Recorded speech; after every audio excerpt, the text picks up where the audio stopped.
All right, fellow Vikings, welcome back. This time, let's talk about goat food.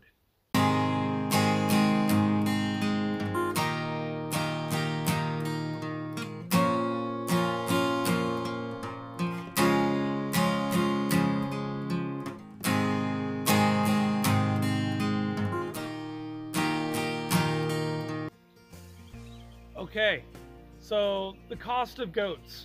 All right, we're going to go off of winter numbers because obviously summer numbers and winter numbers will vary drastically. During the summer, you're able to get your goats out here and feed them on the land for the most part. You know, if you look in the back there, I don't know if you'll see them right now, but it's on that side. We do have like one mama and then two adult females that are in there that should be pregnant. All right, and then two kids that are in there that don't eat very much. All of our larger goats are all out on the hill and tied out and doing their thing. All right, so during the winter time, right, is when you're gonna be spending the most on food, right? With the way we have it here, we spend it's roughly $100 a month on our goats. That's for all 10 of them, right, during the winter time. Now, right now, I'm still buying hay because hay's about to come into season. You have the most of last year's hay that's basically on sale, discounted right now. So you get the most bang for your buck if you buy right now in the early spring, right? So people are trying to clear out their barn as much as possible to get in the fresh hay. So that's where you're gonna find the best deals possible. And goats don't mind if it's a year old, 2 years old, they're still gonna eat it, all right? And now after the first year, it really drops down in nutrition, so that you got to take that into account. But they're not horses, all right? They don't require a lot to sustain them. They're actually really affordable animals. We spend $100 a month in the winter time, all right, just on feed for our goats, all right? And by feed, I mean bales of hay. We get 20 bales of hay. We end up using roughly about, it depends on whether or not I'm able to take them outside, depends if they're kidding out, depends if they're in milk, but we spend $100 and that's about 15 to the 20 bales, depending on all of those factors, all right, every single month, all right? So I end up, during this time right here, I tried to bulk buy, like double it up and get like 40, 60, 80 bales ready for the following winter, just so it's there, just so I know I'm secure. And then also come the next spring, I'll have bales left over that I can put out as planters. So it's a decent system. I mean, it's already paid for. The goats aren't wanting them, they're wanting to play with it more than anything, so might as well use that in the garden where it can actually get some good use. Now there are unforeseen costs, like, oh, my goat got sick. Well, antibiotics and such are decently priced, about $5 to $20, and then syringes or whatever else, depending on what you need. You have dewormer. I tend to use the bovine dewormer. It's a block that has a bunch of vitamins and all that stuff in it, right? And they come up, and whenever they feel like they want to eat that, they come over and nom on it a little bit, and that's about $20, right? But it'll last them the entire year, basically. We bought one last year, and we just had to buy another one this year, so it should last the entirety of the year. So $20 for a year is not bad. Then you have other unforeseen costs like fencing, housing, feeders, and all that stuff. We spent nothing, zero on anything other than the fasteners used to hold up the fences, right? If you know where to look, right, you can get pallets for free. All of our houses are made out of pallets. All they need is basically protection from crosswinds and a roof on top, right? I don't know if you can see, but a couple of the panels blew off over here in one of the past storms, and we'd put hay up on top up in there, right, to hold in some of the heat, and we stick hay in the walls to hold in even more heat, and then when they're feeling hungry and all that, they can nom on their walls, you know? it's really beneficial because during storms, they don't want to leave their house. Just like you and I don't want to leave our house, they don't want to leave their house either. So they'll stay in there and they'll eat the hay out of the walls. I need to come back through and put slats across the front on this one again. I have the other one I got to finish out. All the tin, right? If you're driving around, you see a construction site that's about done, all right? Stop by there. Like, hey, do you have any materials that you're going to throw away, all right? And can I take those off your hands instead of you paying for a dumpster, all right? Go over there with the truck, load up on it, all right?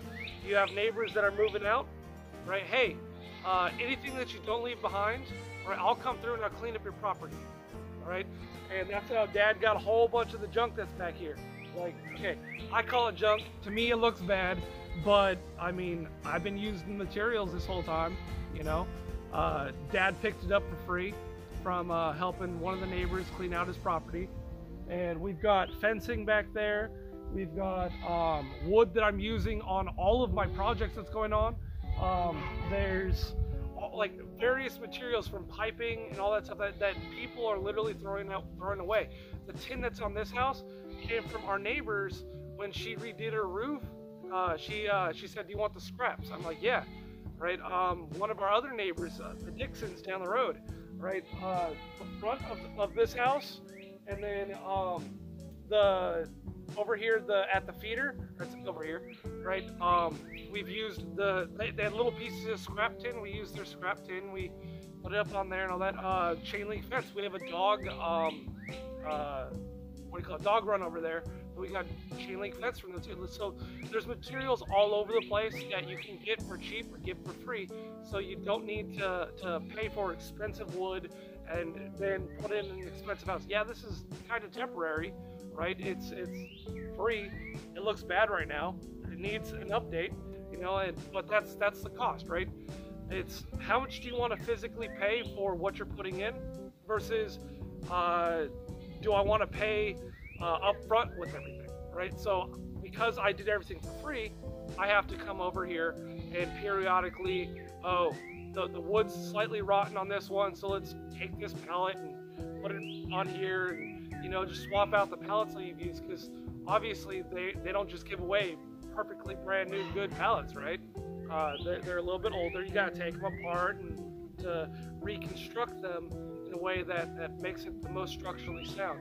Now with any building, right, you want to make sure you have a foundation going on there. You want to build up some rocks, which are also free on your property, or you can get them locally for pretty cheap, or if someone's got a bunch, like, hey, can I help clean up your property to take that pile of stone over there, or whatever, you know? Like there's always ways of getting the stuff for free. Now, if you don't want to do that, a house that's about that size, you're gonna pay a couple $100 in wood, right? That's a cost. We have a pallet wall over here because I didn't have the materials needed to put up a fence, so I put a pallet so that we can use this side of the property. Yeah. So all in all, cost of goats, we pay $100 a month in the wintertime. During the summertime, we pay a lot less. And we use that savings to put towards having to pay less throughout the winter and for food security and such. If you have a larger property than mine, right, then you might not even need to pay for anything whatsoever when it comes to feeding your animals. If I had my neighbor's property right behind us, it's beautiful, beautiful fields, right? They take that and they bale it every year. If I had that property, I would never have to pay for food for my animals, because that's a large field. You know, I just turn them loose in there, let them eat, bring them back, you know, and feed them the candy stuff. Like, they love chicken scratch, they love grains and stuff like that. So feed that to them at their house, at their feeder, and they'll always want to come back home, right? Also, if you're taking them over with a leash, right? Once they're leash trained, just like a dog, they'll walk with you wherever you want to go. But yeah, I think I've rambled enough in this video. I hope you guys got the information that you wanted. If there's any other topics you want me to talk about, go ahead and comment down below. This was actually suggested by one of our previous neighbors. He's moved down far away because of turmoil in life and all that, and how difficult homesteading can be. All right, so he moved away, and actually that's where we got a few of our chickens from, was because he moved away, and he told Chris and Joe from Life with Chris and Joe, I think that's their channel now. It used to be the Ozark Officer family. He told them, hey, do you guys want to come clean up my property with me, and I'll give you, like, you can have whatever you want, right? So I helped Joe go over there and help clean it out, and I got a couple of the chickens from it. So I mean, that's where we got those chickens from. Yeah, he asked the question, you know, how much do you pay for food? This is the answer, right? I also commented on that video, on that comment, letting him know how much I actually spent for it. But I figured that's a good question. Other people probably want to know the same thing, so let's make a video, right? Now, I've made a long rambling video based on one question, and I've been talking non-stop for this whole period. Yeah, yay. So if you have any questions about homesteading life, it doesn't matter from poop to food. I don't care. I'll talk about just about anything in between there. So go ahead and leave a comment below, letting me know what questions you might have for anything to do with this kind of lifestyle, right? Yeah, I don't know what to say other than I'll see you guys next time. Have a great rest of your week. Later, guys.